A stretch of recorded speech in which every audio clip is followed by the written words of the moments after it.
today I wanted to kind of shift gears from more of my therapeutic brain and life coaching brain to my more intuitive brain.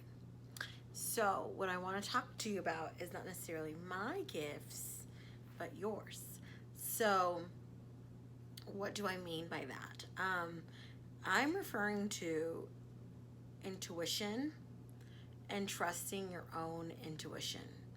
So something that I always tell people when they come in to see me for therapy is you are the expert on yourself. And I am just here to help you learn more about that person or help you feel more in tune or in touch with that. And I kind of feel like that is how I also live out my practice, I guess, as a medium or a spiritual healer, is that you are intuitively so much more powerful and in control than you might be giving yourself credit for. I don't know who's all listening, and I'm assuming that everybody here is on a spectrum, but I really want to talk to people who are trying to discover this energy, harness it within themselves, and live by it.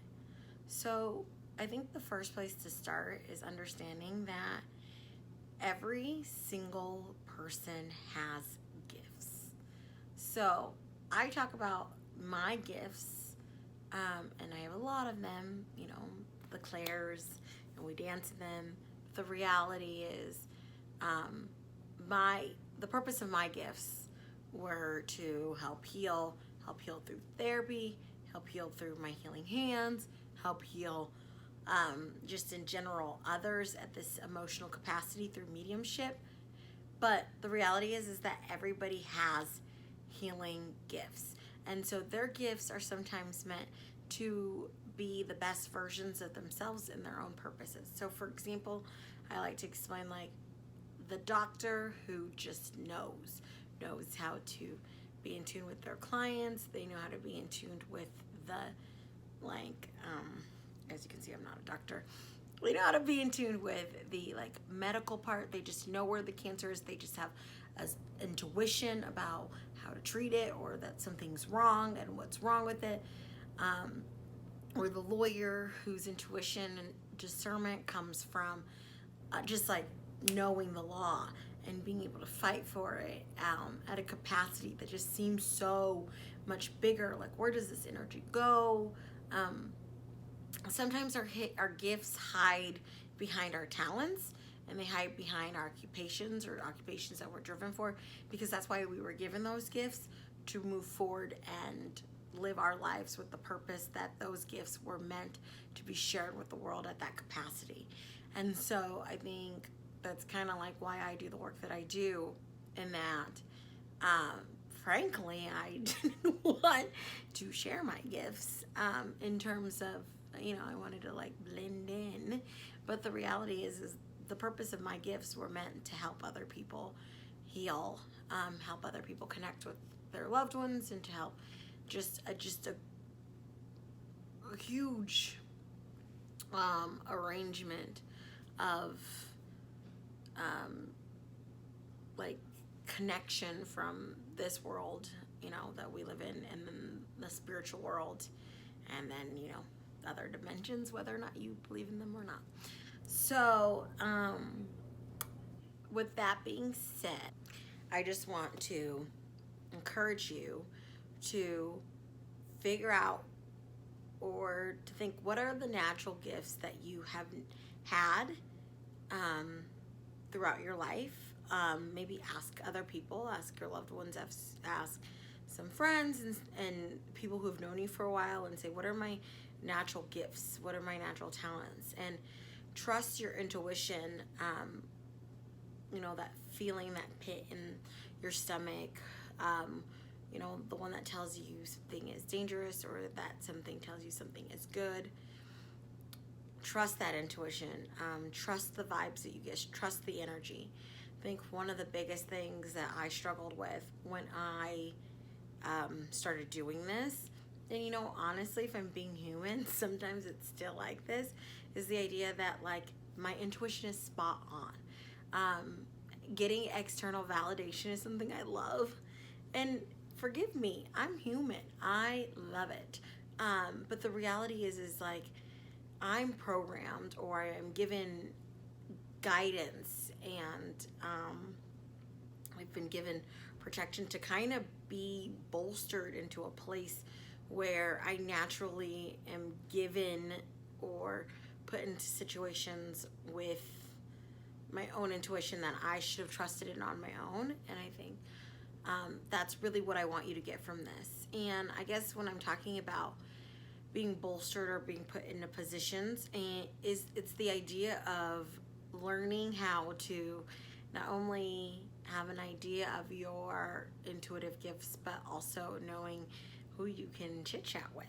So that or those things, people, whatever you want to call it, are your guides and your angels. You guys, my crew, my guides, I will tell you, are so fun. They are so fun, and I'll tell you, I kick it with my guides more than I kick it with angels, and that's just because my guides and I, we have a very good relationship, and they are funny. What I've learned from working with other people's guides, my own guides, is that people's like guides reflect their personalities, and these people come and go. They ebbs and flows. Guides ebbs and flows, but they're typically like either people who have passed and that you were close to in this lifetime, or people who have like some type of expertise or area that can help you with either an issue you have or your overall purpose. And so, some of them might just be there 24/7. And I do this because it's like in my mind, I imagine that you have your guides chilling here, and then you have your guides chilling here, kind of like that, like devil and little angel like thingy. And if I was really good at editing, I would put like, a little guide Kani's here, and then I would like set the board up. But okay, anyway, I'm not. So let's just keep on moving and focus on what I was talking about. But it's this idea of that these like spiritual guides are here to help you in an area of expertise of maybe something that you were sent here for a purpose, or that you are like working through challenges currently in your life. And so everybody has them. Like everybody has angels and everybody has guides. And angels have not been, they're not human, so they haven't been in this lifetime here. They're just up there chilling, and they are there to help you, but they need you to play a role in it. They need you to acknowledge them. They some people argue back and forth which ones need your permission to help you. A lot of people say that your angels need help to give you permission to help you. Your angels are like, your guides are kind of like help you navigate through the world, but your angels are there to protect you. And so like acknowledge them and say hello. And at least this is how I do it, because I'm a little different. So in my mind, I'm like having conversations with myself, but I'm also a verbal processor. So, but like acknowledge them either through prayer and meditation or whatever it is, and tell them that you're here, and tell them that you need them, and let them know, let your guides know what you're struggling with. Have them communicate to them. Like if you feel like you are in a position where you're stuck, ask them to give you some clarity. Ask them to give you some direction. Ask them to help keep you safe in travels, and keep you safe in new adventures. And that's their role, is to help you navigate and evolve your soul. Your guides are there to do that, and to help. They have been are able to help you access parts of your like spiritual evolution or your soul that helps move you forward. That sometimes can be complicated, but there are many ways of communicating with them. So sometimes, like, people will talk about, like, pennies or dimes, seeing those, or like feathers, birds. You should look up feather colors and angel messages and feather colors, or angel numbers, repeating numbers. Oh God, I love them. They all have messages: 111, 222, 344, and so on. But then you get more complex ones. So like if you randomly see a number and it like is resonating with you, then Google it. And the reason, I will tell you, I discovered angel numbers. I always do about 11:11, and make a wish, and then you make a wish, you set the intention, and you're just like, ooh, okay, we're good to go. But I woke up, and I went through my spiritual awakening. I woke up every single morning at 7:37. 7:37. Did not matter if I was sleeping in until 5 o'clock at night. It didn't matter if I was about to wake up at 8. 7:37. Literally every single day. And then it got to the point where I was then seeing 7:37 on the clock, and then I started realizing, like, I'm seeing this at night, and I'm waking up every day at 7:37. What's the deal? So I asked someone, and they were like, maybe it's an angel number, look it up. I looked it up, and it came along with this message about your guides, like, being there for you, and your angels being proud of the work that you've had, and yada yada. And that was something I really needed to hear at the time. But then I started realizing that I would see angel numbers. Like, I would just see a license plate, and then I'd be like, that for some reason I feel like I need to look that up. Look it up, see if it's an angel number. So, but those repeating numbers, those are angel numbers for a fact. So look them up. They're your angels trying to communicate with you about things that are going on in your life. Or let's see here, we've got angel numbers, we have feathers, cardinals, and particularly like past loved ones. If you've had someone pass away, and then you have a bird come, and you think of that person, and you're like, oh, like, Dad. That's your dad. That's your dad's presence. That's them being there. And I say this to people, especially when they are grieving. There is the part of the grieving process where you're just like, I really miss this person. But some people will be like, I think about them all the time in the most random spaces. I can look at something, and then I'll think of them. And sometimes that's not you not being able to move on. People miss the mark that is your loved ones being there, trying to communicate with you, and letting you know, hey, I'm here with you all the time, or I'm here with you every day at this point. I want to connect with you. And so I want you to, I always say to people, if you feel like you are receiving a message, like an animal, you're like, oh God, I feel like that's a message. Look it up. And there's no harm, no fail. In sense of sometimes maybe that's a message, and I look it up and I'm like, false alarm. But the reality is I actually don't know anytime that it's really been a false alarm, unless my ego gets in the way, and I'm like, I'm dying to hear an answer that I already intuitively know the answer for, and I'm just messing around. And that's what my guides will intervene and be like, we're done giving you signs, because it couldn't be more in your face. But anyway, that's a whole different story. Sorry.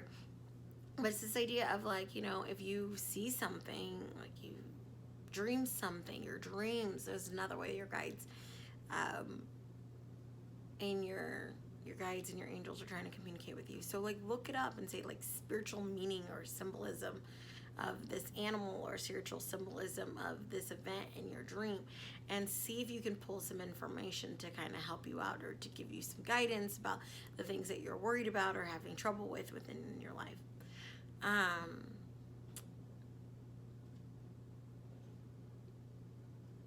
Your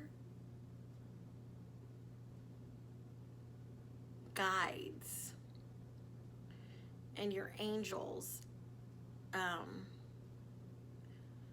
were given to you for the purpose of your own personal evolution, your own personal growth.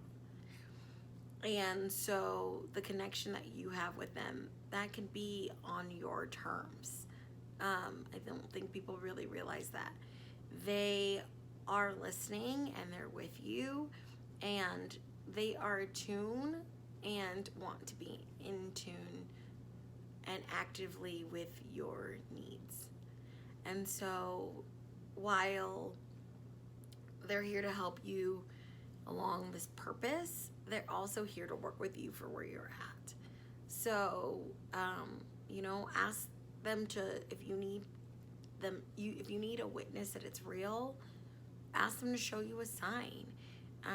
Pay attention to like songs that remind you of certain situations or people, or pay attention to overall chills or sensations or feelings of goosebumps that it's that it would be like a matter of fact kind of a situation, but it's not. It's just like an all over resulting or sign that you are right where you're supposed to be. I'll tell you that I didn't understand angels, didn't understand them, but I was like, I need to know. I said, I need to know you guys are real, and I need to know that this is a part of my path. And I didn't say this so eloquently. I was like, show yourselves. And the next day I remember sitting in my office, and my office was like filled. They're like speckles. So if you ever see like speckles along the side of your like eyes, like they kind of look like fireflies, those are angels. They come in different forms, and some people can like see them, but or lights. That's them. And I laughed because I was like, show yourself. And the room was just like filled with these like speckles and these lights, and it was this overwhelming, amazing feeling. And it was like I had asked them to show themselves, and it was really interesting because I had realized that I had been seeing them my whole life, and I just didn't understand that. I was like, oh God, I'm getting really tired, or like, oh, it's so weird. Every time I travel, I see these speckles, or like when I have a big test, and it's so funny because they're like here to protect me, and they're letting me know that they're there. But in my mind, I'm like, God, this happens every time. It's so weird. I just kept it to myself. And so, if things like that happen, like look it up, talk to someone, and see if what you're witnessing is true. But they're communicating with you, and what I really want you to do is get to a place where you trust that when you see something and you know it,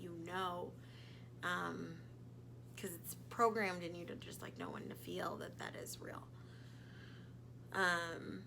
So I guess, in short, this video is really just to encourage you to look out for some of these signs, and we can go in depth. I think my purpose is to make this video and then ask maybe some more specific questions later down the road that I will use to follow this video that maybe you guys have, or we can chit chat, or maybe we'll do a live. It's been a while since I've done a live, so maybe we'll do a live about questions about like our guides and how to connect with them. But really just say, hey, I'm here, I need your help. Pray to them, meditate, acknowledge them, talk to them, do it in your head, do it out loud. They're listening, they're here, and they just really want to see you do well. So trust your instincts, figure out what you think your natural gifts are, and I encourage you to find one way this week to share that gift or share that joy with others. In the meantime, have a great day, and you can always call Kani if you want to get in touch with the spiritual world. Take care.